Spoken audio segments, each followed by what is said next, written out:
құрметті президентіміздің арнаулы қарары менен суретке түсірілген Әжінияз көркем публицистикалық фильмінде бас рөлдердің бірін атқарған рөліңіз болып есептеледі. Яғни Әжінияз образының жастық, орта жастағы дәуірін. Әлбетте, бұл фильмде рөл атқарудың өзі негізі үлкен бір жетістіккерлік, үлкен бір жауапкершілікті талап етеді. Келің осы хақында тоқтап өтсек.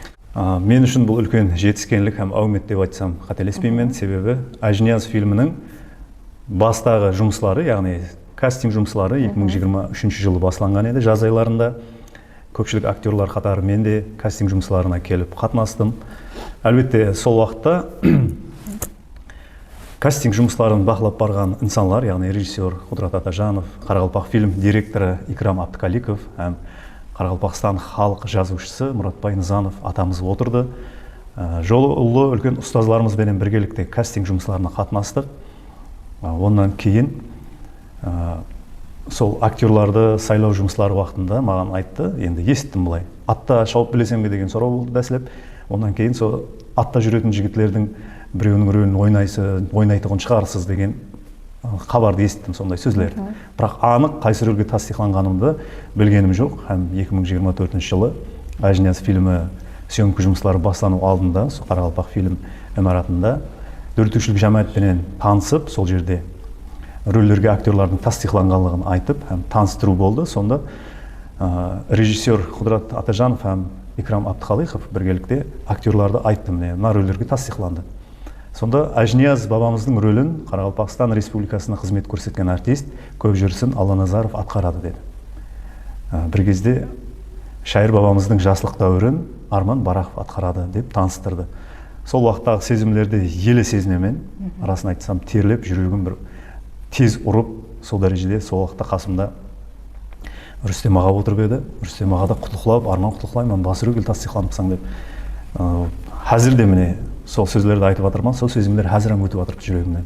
Күткен жоқ едім, бірақ бәрібір сол жүректің дүрсілдісі елі ядымнан кетпейді. Бұл мен үшін үлкен жауапкершілік болды, һәм бір үлкен жетіскенлік болды. Дұрыс.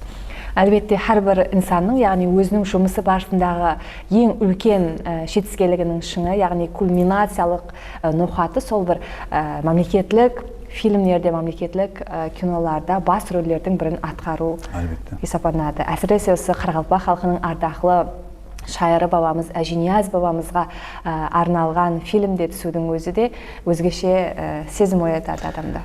Хақиқатында да, себебі Әжінияз бабамыз бұл үлкен ұлы инсан. Қарақалпақ халқының тарихында өзінің орнына ие шайыр.